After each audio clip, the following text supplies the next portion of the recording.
Welcome to the Homeless Conservative, show about principled politics for exhausted citizens. I'm your host, Blake Fisher. I'm a political junkie, so that you don't necessarily have to be.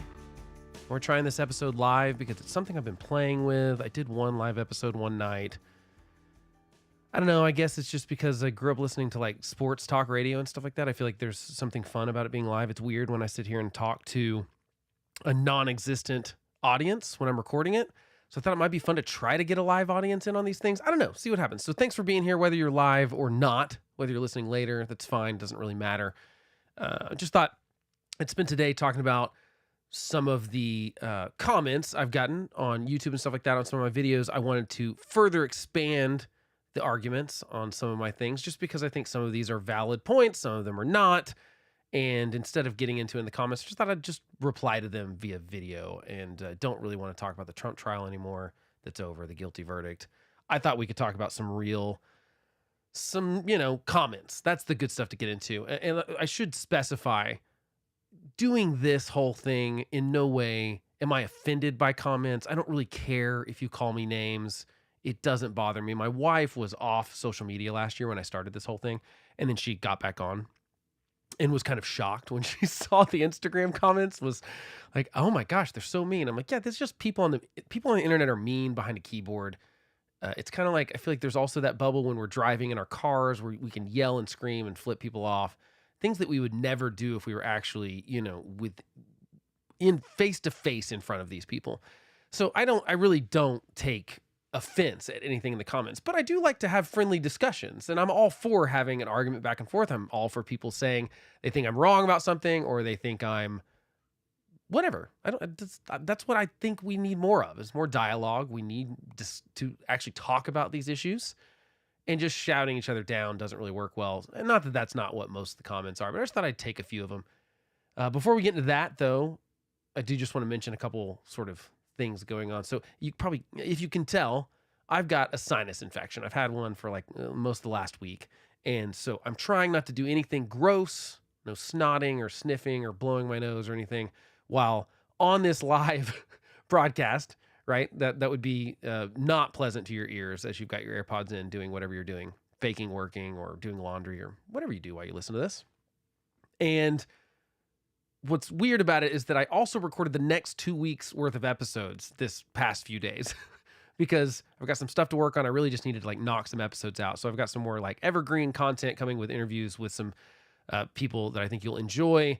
But you're going to think potentially that it sounds like Blake's had a sinus infection for like 3 weeks. No, it's not really the case. A little trick of the trade. Next 2 weeks episodes are pre-recorded. So I sound terrible on them, especially because one of them I recorded Monday morning after having gone to Dallas on Sunday night for a concert. Saw Bleachers.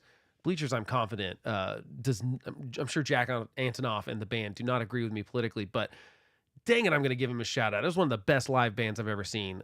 They were fantastic. It was such a fun show, but it did require us waking up at 5 a.m. to drive back to Oklahoma City. So I was tired with the sinus infection. So that episode's, I'm going to sound very, very bad, and I apologize for it. So I'll try to sound as normal as possible. I'm taking medication. I'm going to have sinus surgery eventually in September. So that's a personal update that you probably didn't need to know, but I'm going to give it to you anyway. So let's get into talking about some of these comments. As I mentioned, I'm not offended by any of this. I just am happy to have a discussion back and forth. I'm also going to call out some of the most common arguments that I've seen and push back to some of the especially short form content that I do on YouTube. And the comment section is not a great way to do that. And honestly, short form content is not a great way to talk about politics. It's just kind of, unfortunately, where we're at with social media. I make these short contents, either clips from these shows, or I write specific like scripted shorts about specific topics. I'm trying to cram an idea into 60 seconds. 60 seconds, by the way, which further proves that the way we have the debate format for presidential debates is, or really any debates, I guess, but especially the presidential ones, is really dumb. To try to give a concise answer in 1 minute on something like, what's your foreign policy going to be? When we've got a Russia-Ukraine situation, we've got Israel-Gaza, we've got China-Taiwan, we've got all sorts of other geopolitical issues for Iran. We've got North Korea. We've got all, those are just the bad ones. We've also just got things like Haiti is completely controlled by drug lords now. Is that something we need to get involved with? Mexico has had 38 politicians assassinated in 2024 and just elected a new president. These are things that are going on around the world no matter what. And we expect the president to be able to answer in 1 minute what his foreign policy is going to be. The debate format's really bad. I am excited about the debates later this month just because I think they're going to be a train wreck. I think they will really show. I just don't see any way this won't be the case. When Donald Trump and Joe Biden get the CNN debate, it's not going to have an audience. So Trump cannot play to laughs or cheers or boos or anything like that. He's not going to have anyone to interact with other than the moderators and Joe Biden. I think it's going to be interesting. I think it will probably show us that neither one of these guys is qualified to be the president of the United States. Joe Biden is far too old. He is clearly losing a step, and we see article after article coming out where people are like, no, he's so great behind the scenes. I think Republicans are doing themselves a disfavor by pretending that he's already like he doesn't have any clue what's going on. I think he's having good days and bad days. Wall Street Journal just put out an article quoting, I think, like 45 sources, some of which say he's fine, some of which say we're actually worried about it. Obviously, you would expect people like Republicans to say so, but I believe them. People like Kevin McCarthy that are saying, look, I met with him when he was vice president. This is not the same guy. He's not at the same mental cognitive ability that he was 10 years ago. It's just not the same guy. He's declining, and that's not going to stop with Biden. So I'm curious how he's going to do in a 2-hour debate. I just don't think he can do it. People point to the State of the Union, and they're like, oh, he did fine there. And I think that was, a case of Republicans setting the bar way too low. I think they were trying to pretend he'd walk out there. He wouldn't be able to stand on his own. He'd be drooling. I think that why over-exaggerate it? It's bad enough. Plainly, our own eyes can see how bad it is. But there's these conspiracy theories going around that like he took some sort of medication that he juiced. I'm like, tell me what that medication is. If such a medication existed, why would he not be on it every single day? I'm not saying there's not medications that can clarify your mind and stuff like that, but there's no medication that clearly just makes you not old and not appear to be old and can string sentences together and have cognitive abilities. If we had that medication, we wouldn't have the problem with like Alzheimer's and things like that we have. These conspiracy theories are so stupid because they set the bar so low, all he has to do is shuffle over it to not look old. I do think there's a significant difference, though. The State of the Union, he has a teleprompter in front of him. He's not going to have a teleprompter. I don't know what the rule is even on notes, but Joe Biden a lot of times can't get through a presser without a note card on who he's supposed to call on to ask the question and what the answer to the question might be. It's absolutely not okay, and I think it's a big problem. And Trump, honestly, not any better. Trump on a teleprompter, he can stay on track. He cannot stay on track outside of a teleprompter. It's gotten worse and worse. If you've listened to any of his interviews lately, he is off the rails. So that debate's going to be interesting. But again, to loop it back to what I was talking about, it's very hard to make a really good point on policy in 1 minute. And so these shorts, they are not all inclusive. I am having to kind of summarize some things to cram my thought into 1 minute. And so sometimes some of the nuance that I want to be there, because I'm very much all about the nuance of these discussions, because these are big issues and they're not going to be solved by 1 minute sound bites. And I'm not pretending that that's the case. It's just the nature of what I have to do to promote this thing. That's plain and simple what it is. I am just trying to give some short form content that might pique your interest, and then maybe you'll listen to the long form. I have much more nuanced conversations in the long form podcast like this, and so I thought I'd take some of the comments to those shorts and expand on them and say what I really meant in longer than 1 minute, okay? So if that works for you, let's get into it.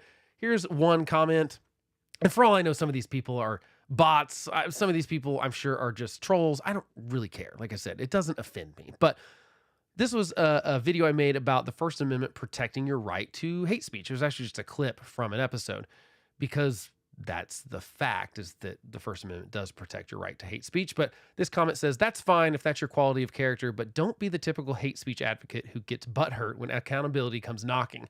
You guys are so brave until you get the slightest pushback, and then it's, wah, you guys are meanies. Why can't I be an a-hole and face no backlash for my crappy behavior?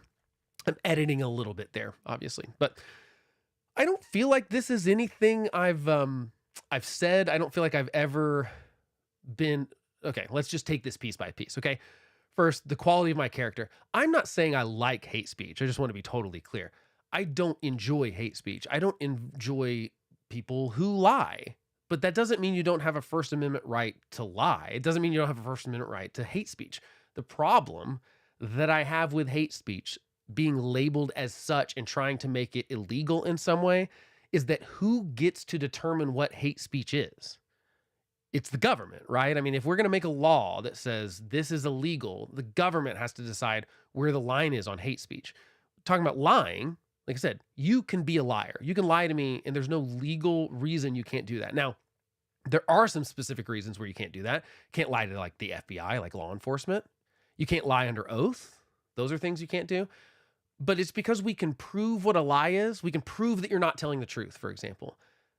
How do we prove hate? Like, how do we define that? So I get people's sentiment. I get that people are uncomfortable with hate speech. I get that people are uncomfortable with what people say. But my point in protecting the First Amendment is that I believe in the First Amendment right to free speech basically across the board. I mean, there are exceptions to it. We will talk about those in just a moment, but there are these exceptions to First Amendment speech, for sure. No doubt.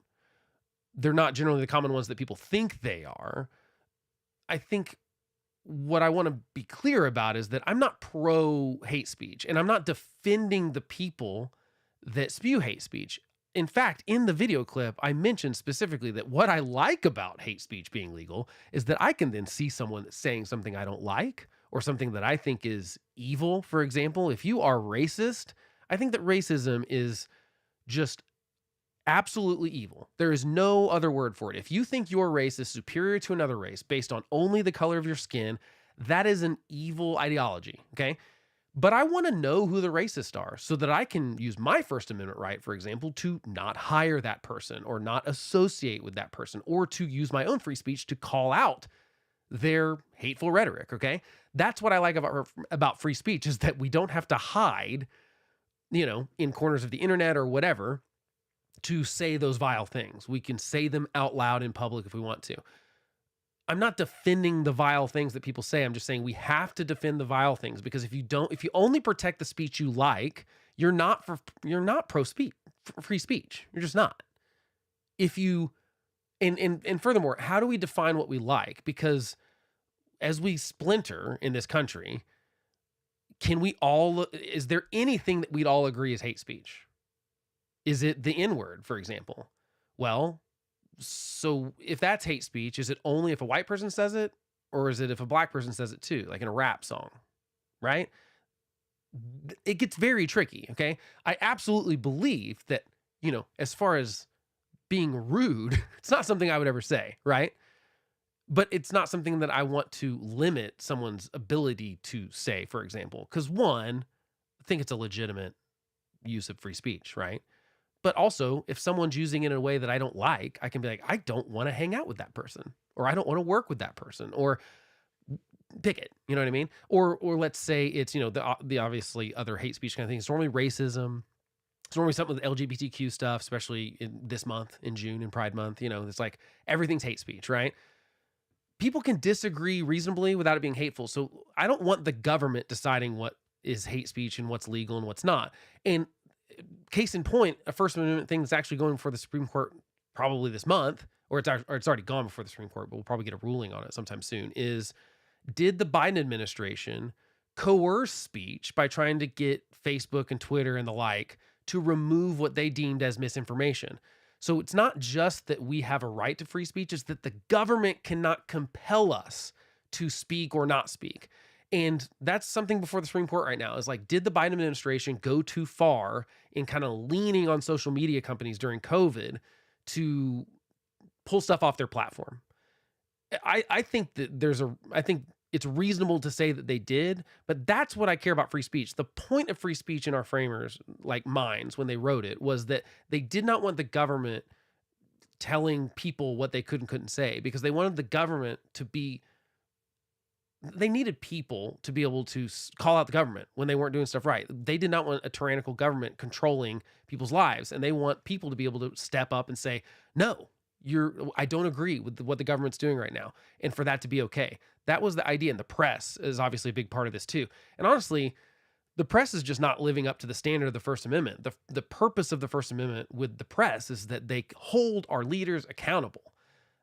They're only doing that now a lot of times if it's convenient to their sort of arguments or their platform or their side of the, which, with most media is left leaning, I think I'd say pretty obviously. So, I just want to be clear. I don't like hate speech. I just think it's protected by the First Amendment. And I want to talk about one misconception on free speech. The other comment I get all the time in real life and in comment sections is, well, you can't yell fire in a crowded theater. That's actually not true at all, and we should put this to rest. Okay, this all stems from, let's explain this for just 1 second. There's a 1919 Supreme Court case, and I don't know how to pronounce the guy's name. I guess it's Schenck versus United States, Schenk. You can look it up. And this was about this guy that was distributing anti-draft pamphlets, and the question was, can that lead to a conviction under the Espionage Act? Because is that a national security situation? Whatever. During this trial, and this is during like oral arguments, Justice Oliver Wendell Holmes famously wrote, or I guess wrote or said, I don't remember which one it was. I guess this was in the things, but it said, the most stringent protection of free speech would not protect a man in falsely shouting fire in a theater and causing a panic. He was using it as an analogy. It was not actually part of the law. It's not in the decision. So this is an analogy. Now, I think it's an apt analogy, but it got a little bit wrong at the time too, because that case in 1919 was basically overturned in 1969's Brandenburg versus Ohio, which is the much more important case with free speech because they actually laid out, okay, when is there actually imminent danger? Essentially, when is speech inciting violence? Because they basically said that's got to be a bar. So we've got to have some sort of legal way to find where that line is. Okay, so these were the two things that they came up with in Brandenburg versus Ohio. One, the speech can be prohibited. I cannot speak today. Speech can be prohibited if its purpose is to incite or produce imminent lawless action. And two, doing so is likely to incite or produce such an action. That's why when people call what Donald Trump did incitement to insurrection on January 6th, I'm not quite sure it meets this legal threshold. That's why I don't like that the impeachment said that in the second impeachment, because I think that bar is too high to jump over in a legal sense. Now, impeachment is not a legal procedure. That's also a common misconception. You don't have to have some sort of, there's not a weight of evidence. You don't have to, it's not innocent until proven guilty. None of that stuff is true but just for the sake of criminal prosecution, I don't think anyone could say what he was saying on January 6th at the rally incited the violence that happened right afterwards to this level where the speech can be prohibited if its purpose is to incite or produce imminent lawless action. Donald Trump didn't say anything that day that was lawless. Now, he said you got to go to the Capitol and fight, but I think very often, politicians say the word fight all the time. They don't mean physically go punch someone, and I think it's reasonable that most people understand that that's not what they mean. And there's no indication that anything he said was likely to incite or produce such action. So he didn't call for a specific action, and doing so wasn't likely to produce such action, right? Because he didn't call for someone. If he would have said, you all should go to the Capitol and hang Mike Pence, that would be incitement, and that would not be protected free speech, okay? And most of the time, this is held up. Almost every time that we've thought someone's inciting something, very rarely has it turned out to not be ruled as being free speech. So I just think we have very strong free speech precedents in this country, and I think I'm okay with that. I think on the whole, it's a good thing, okay? It's not a bad thing because, like I said, I don't want the government defining what hate speech is. Imagine for a second, because most of these arguments, I assume, are coming from my left, although there are certainly more people on the right now that are anti-free speech, I think. Mostly when it's just speech they don't like. I think everyone wants to restrict the speech they don't like. And that's part of what this comment kind of calls out for me. It says, But don't be the typical hate speech advocate who gets butt hurt when accountability comes knocking. Now, accountability, I don't know what you're talking about there exactly. I don't know if we're talking about the accountability of if someone says something hateful and then loses their job. Yeah, I'm fine with that. That does not bother me so much because it's that employer's free speech right to fire someone. I actually think that we should have more free speech in hiring and firing. I think that it would be okay. And I think people should. I think there can be action. There can be consequences to speech. Just because it's free speech and can't be thrown in jail for it doesn't mean there aren't societal problems that come along with that. There's not going to be baggage that comes along with it. You should expect repercussions if you're an outspoken racist.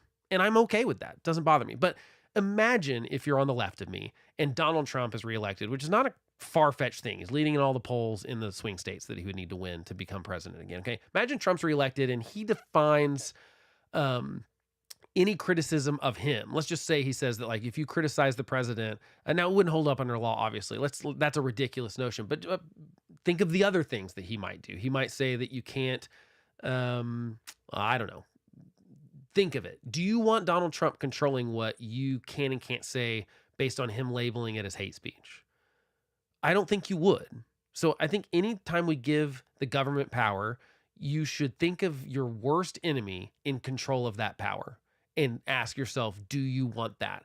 We're way too short-sighted in this country where we think that our team is going to be in power for forever when we make these laws, and that's just not the case. That's why I think it's really important that we set up our laws and our systems to, A, protect individual liberty, and B, not empower the bureaucracy or executive branch to, like, without any checks and balances. We need checks and balances from voters. We need checks and balances from other branches of government. We need accountability, transparency to some degree. I think we might have too much transparency now. In some regards, we don't need cameras, I think, all throughout Congress. I don't think it's actually helping that body function well or healthily. But, imagine Donald Trump telling you what hate speech is. And maybe it's no longer about protecting minorities. Maybe it's about protecting rural voters. Well, you can't call it a flyover state. That's hate speech. I'm just saying that sounds ridiculous, but it's not really when you think about it, okay?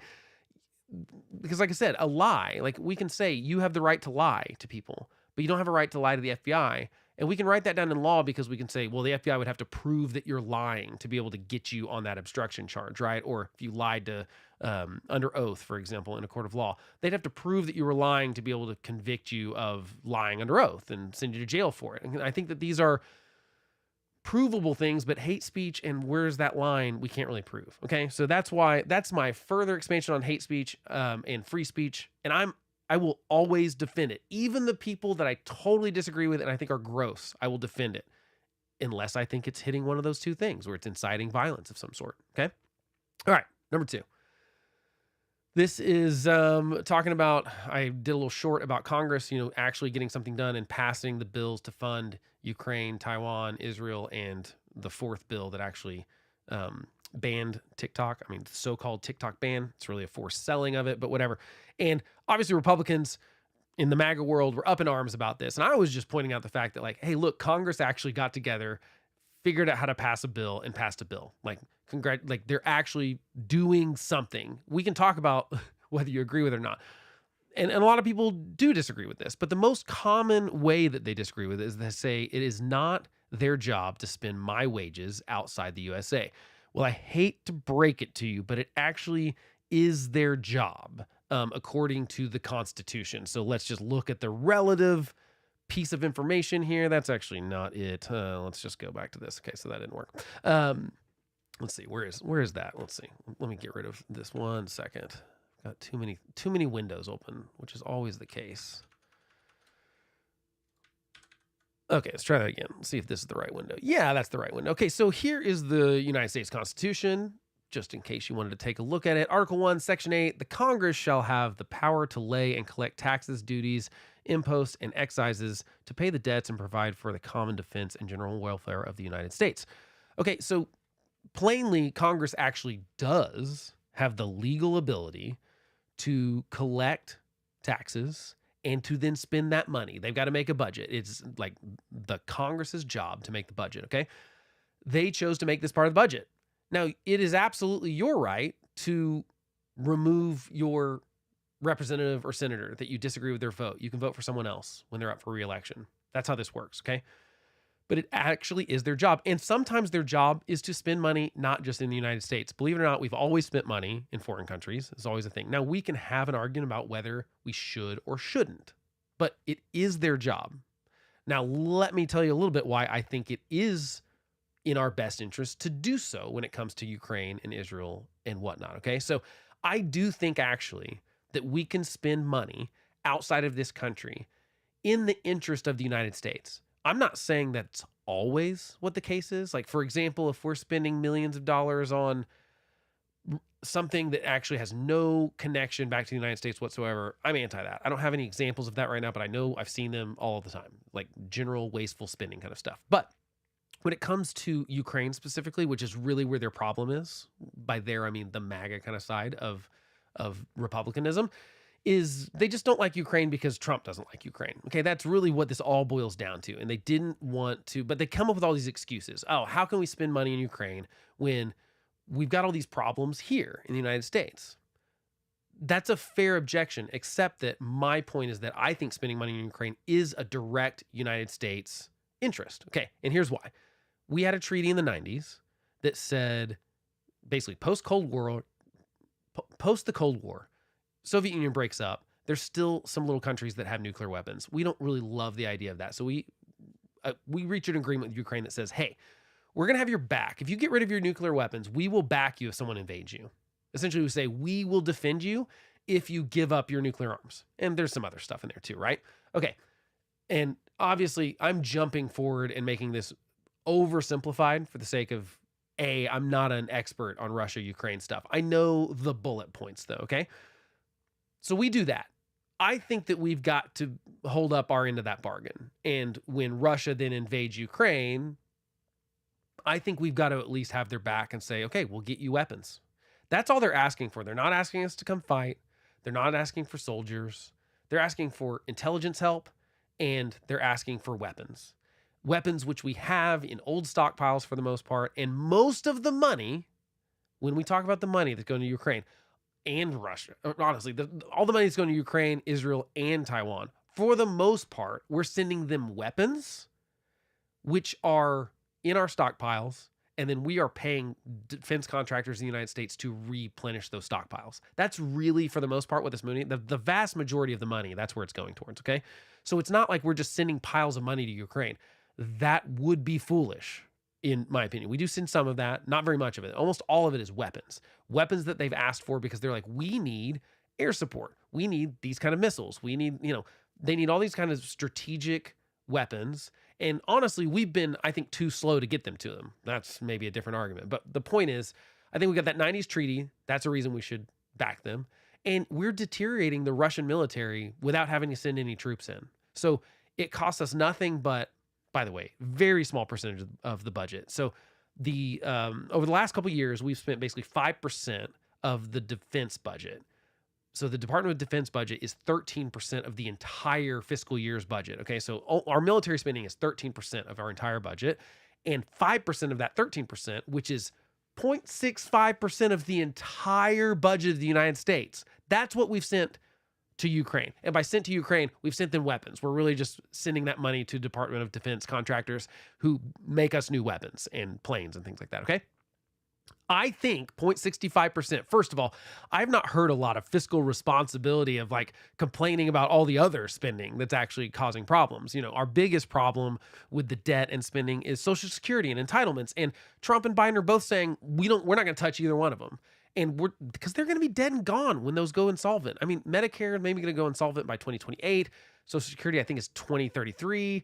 And by insolvent, what that means is that we no longer have the amount of money coming in that has to go out, because as baby boomers retire and there's less people our age and younger that are working, there's not enough money going into Social Security to pay out Social Security. Benefits will cut to 75% of what they're being paid right now when that happens, if we don't change anything, which means if you are a senior citizen that's living on that Social Security money, and let's say you just, for the sake of it being a nice round number, you're used to getting $1,000 check a month, it's just going to change to $750 a month. That's significant, and that's going to be a huge problem, right? we're either going to have to raise taxes on those payroll taxes, or we're going to have to cut benefits, or some combination of both of them. But we can't just do nothing, or that's what's going to happen. Okay. And neither Trump or Biden wanted to do anything about it. That's what's causing our giant deficits. That's what's causing these giant debts. It's not that we are spending 0.65% of our entire federal yearly budget to go aid Ukraine to kind of, weaken Russia. I think that's worth it, especially if Russia, Putin wants to like get the Soviet Union back together. That would border right on our NATO countries. We have NATO, obviously, is another thing a lot of people have problems with, and that's fine. We can talk about that, but we're in NATO right now. And frankly, we're the only ones that have benefited from NATO in the past. We're the only country that's called on others to help us defend ourselves after we were attacked on 9/11. It's not been used any other time. So I don't want there to be an invasion of Poland and us have to go send our troops over there. And now it's like blood and treasure that we're having to spend. So I think spending a little bit of treasure now is worth and is in our US interest. I don't think it's completely detached. I would say the same for Israel and Taiwan. Taiwan, if China invades Taiwan, it'll cause a global economic collapse. Almost every chip for every electronic thing that you ever use, and by the way, these are in your cars. These are obviously in your smartphones and kind of every electronic thing you use, right? They're in your refrigerators now. Those are made in Taiwan.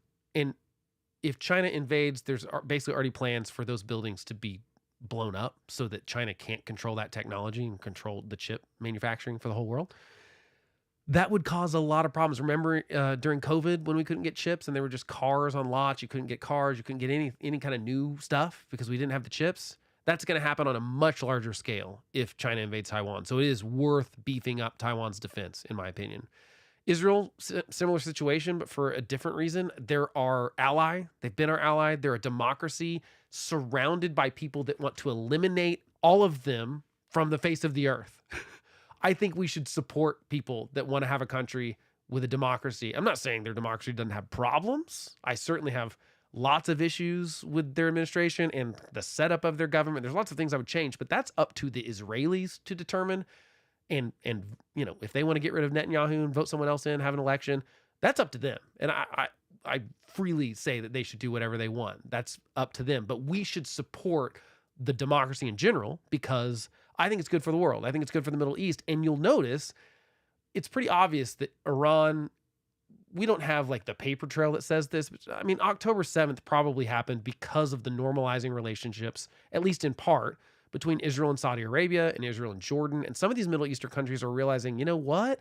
We benefit a lot financially and stuff if we don't fight with Israel and we just trade with them and work with them. Like good stuff happens, And you saw that in Iran's attack of Israel, where they actually launched those missiles. You saw Jordan actually help swat some of them down. Now they're just saying they weren't defending Israel. They were like, that stuff was in our airspace and it's all right to knock it out of our airspace. But by proxy, you're defending Israel, right? And so you are seeing some of that tide turn. I don't want to say that every country in the region hates them, but they are largely hated by those people. So I think it's worth supporting Israel too. We can have a discussion about that. Like I said, mostly this comes from the MAGA side that just is anti-Ukraine because Trump is anti-Ukraine because of the first impeachment. And I guess because he's likes Putin. I don't know. Doesn't make a lot of sense to me, but that's kind of where I'm at on it's not their job. It absolutely is their job. And if you don't like the way they're spending money, by all means, talk to your congressman, tell them what you don't like, tell them how to vote, tell them what you do and don't like. I'm all for having a discussion on there are reasonable people that are more isolationist than I am, for sure. And this is something I've probably changed more on over the course of 20 years. Really longer than that, call it 30 years. Because growing up in the 90s, it's kind of like peace and prosperity, post-Gulf War, and then 9/11 kind of changed a lot for me mentally. I'm 18 years old when 9/11 happens. That was sobering, right? And then I think that we made real mistakes in Iraq and Afghanistan. I do not think we handled those things. I don't think they were executed well. I think they were bad. I think Afghanistan was more justified than Iraq in hindsight, but both were bungled. Okay. So those left me with a taste of like, maybe we shouldn't do this kind of stuff. Like, it seems like we're not doing it very well. These like regime change kind of situations. So I'm generally against that, but we're not asking for regime change in these places. We are supporting our allies. That's what we're doing in this case. I think supporting Ukraine, supporting Israel, supporting Taiwan is totally different than the Iraq and Afghanistan wars. And I think it's fair to say that. And so we can have discussions on whether we should be in these wars, whether we shouldn't. I'm totally fine with that. Okay, so graphic 3, let's go to that. It's another comment. Close the border. This also kind of goes back to the closing. This is the other argument that comes up with the Ukraine stuff. It's always, well, how can we spend money in Ukraine when we can't even secure our own border? We should do that first before we do anything else. I don't completely disagree with the sentiment in the sense that the border is an absolute mess, okay? No doubt that it absolutely is a mess, okay? But Republicans had Democrats by the balls on this thing, frankly. I mean, just to put it bluntly. Democrats wanted Ukraine funding. There were more Republicans that didn't. Well, the majority of Republicans still wanted it, okay? But some of them realized, they could use it as a bargaining tactic. This is negotiation kind of 101, right? They could say, okay, you want that? Well, we want border security because you guys have really messed this up. And by you guys, we really mean Biden. Biden undid a bunch of stuff via executive order, which is why we have the border problem we have right now. It's not because the law changed. We haven't changed our immigration or border laws in a very, very long time. Decades, okay? We had the opportunity as conservatives to do so. And they sent James Langford to help negotiate this stuff. I'm not saying it's a perfect border bill, but we had the opportunity to make stuff into law that would have prevented future Democratic presidents from, by executive order, essentially opening the border. That would have been law that it would have held him incapable of doing that. Again, when you give someone power, imagine your worst enemy doing it, okay? Imagine, we don't have to imagine it. We saw Joe Biden basically with the stroke of a pen essentially open the borders. We're just letting people come in. We don't even, so many people are coming across. We don't know all of them. We don't know their names. We don't have IDs. We're letting people just enter the country into an asylum process that's going to take a decade. I think that's unreasonable, okay? Republicans had a lot of wins. If you would have told someone 15 years ago, hey, Republicans are going to get a bill through that Democrats couldn't do anything about amnesty. It doesn't give any amnesty. There are triggers that automatically close the border based on the number of people that cross, of encounters and stuff. I think that you would have been like, wow, they must control every branch of government. And no, it's just, we could have had that.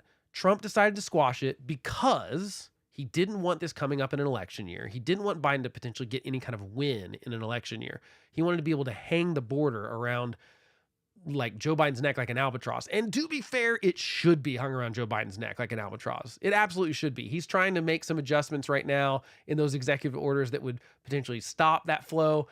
Yeah, frankly, it's a little too late, in my opinion. But, so we had the option to do that. And by we, I mean conservatives, Republicans, the right had the opportunity to chain that to this Ukraine funding.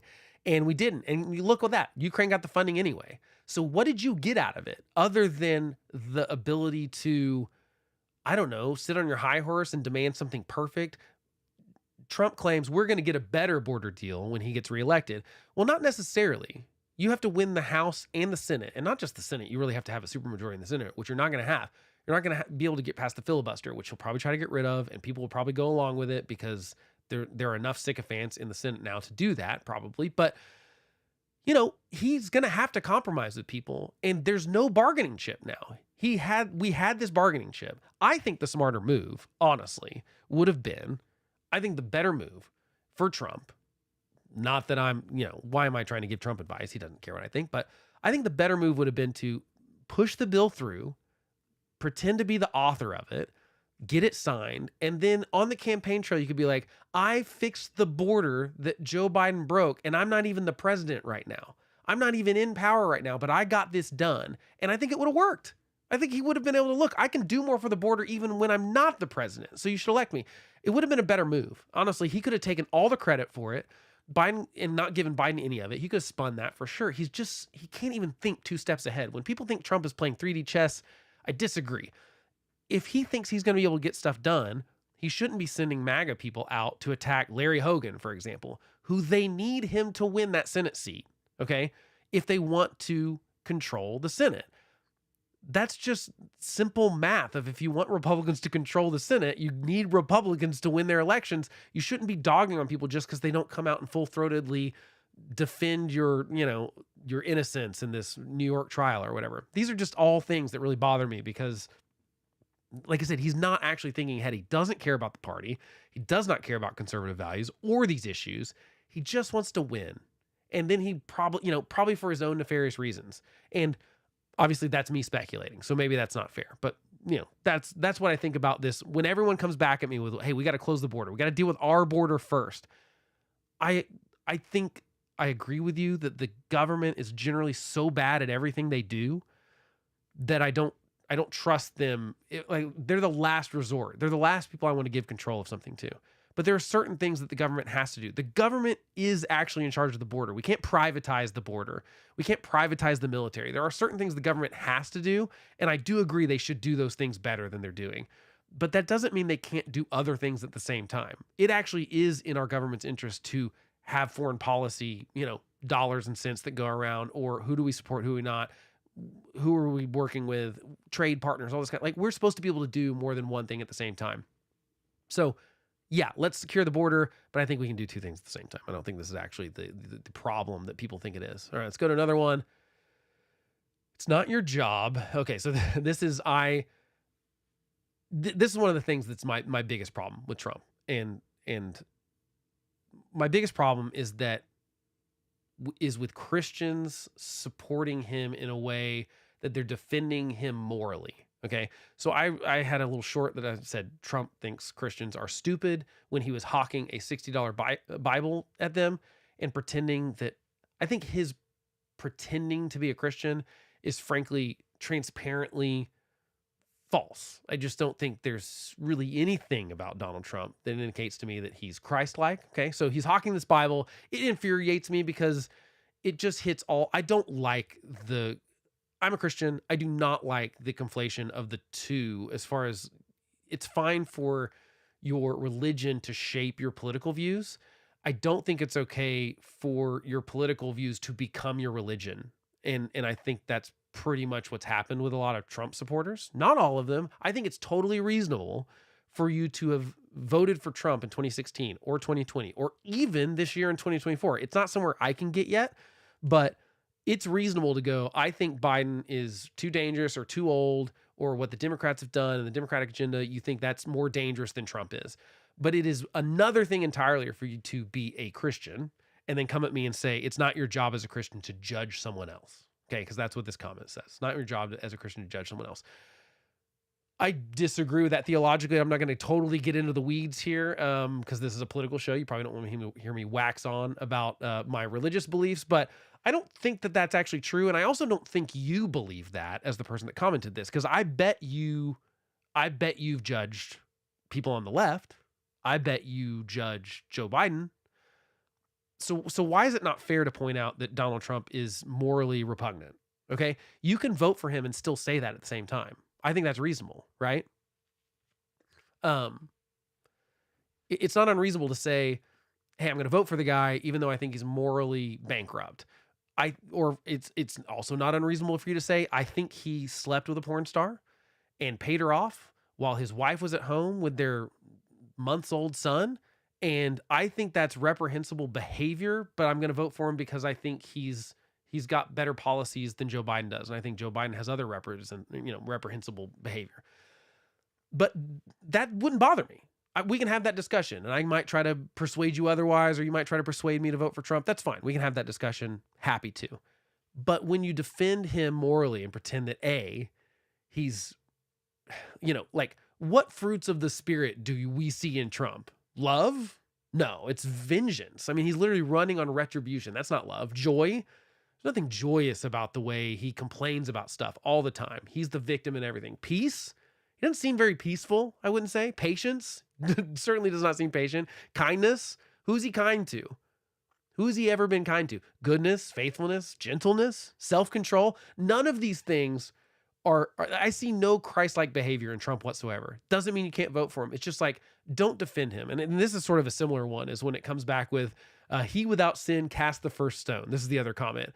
Okay, is that how you feel about, this is just the way that you make an excuse for a guy that you can't excuse his morally bad behavior.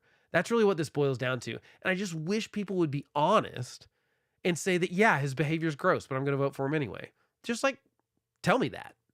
I'm okay with that. I might argue with you about it and say, here's why I don't think you should do that or something, but that's more reasonable. But don't come at me and pretend that you are a better Christian because you're like, oh, I'm not going to cast the first stone. I think it's really important in that story specifically. Let's just get into it a little bit. Is that the Pharisees are trying to bring this woman who's been caught in adultery, not because they want to stone her, but because they want to test Jesus. They're trying to figure out some way to get Jesus on this. And he, of course, writes in the dirt and then says, like, he without the first stone, he without sin cast the first stone.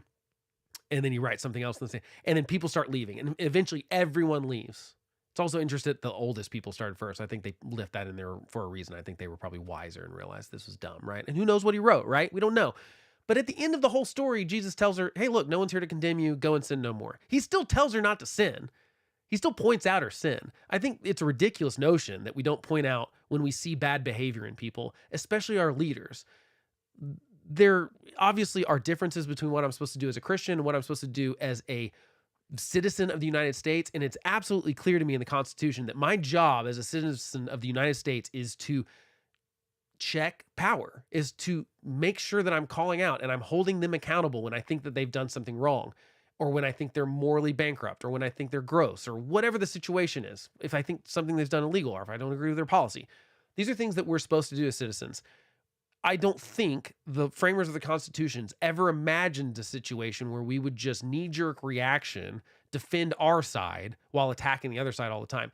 And this is wild too, because for it to come from the right, from MAGA land, to ever say that, like, hey, I shouldn't judge people. And I'm just assuming here, because this is generally what I hear from that crowd, is like, how dare you judge him? Like I said, it seems like a cop-out to me. I also know that most of those people are always willing to not just say that they disagree with the left's policies, which I obviously do, but that they have ill intentions, that they're evil, that they're trying to destroy the country, or they're trying to brainwash your kids or something like that. I think there's certainly some of that nefarious stuff that goes on the left. I think some of the stuff with like the transgender stuff with kids and stuff is disturbing the level of, I mean, I would call it brainwashing. I'd call it child abuse in some situations. Okay. But so we're happy to assign that as being evil. We're happy to call that out, but you won't call out the problems on your side. I just think it's very hypocritical. I don't like it. Okay. And thanks for the comment, Kevin, by the way. Eyes purple crying. I can't see the emoji in the software I'm using, but I know which one you're talking about, and I feel the same way. So yeah, I just don't think that that's where we're at. I don't think that we can do this kind of hypocritical stuff and think that it's actually doing good. Okay. So anyway, that's some comments. Hope you enjoyed it. Thanks for joining me. I do appreciate you being here and hope you found some value in it. If you did, I'd love if you rated it wherever you're listening, whether that's on, YouTube, you can like it. If that's on Spotify, you can 5-star. If you're on Apple Podcasts, which most of us still call iTunes because it shows how old we are, but I'm trying not to call it iTunes for goodness sake, but you can rate it. That actually helps me a lot. You can also share it with a friend. That helps me a lot too. You can follow me on Instagram and YouTube at The Homeless Conservative. You can feel free to reach out with any questions, topic suggestions, or disagreements you have with me. Like I said, I'm happy to have a discussion here. I'm happy to talk about these things. People can reasonably disagree. It's the vilification of everyone that drives me nuts, okay? You can also email me at blake@thehomelessconservative.com. I appreciate you being here. I will catch you next time.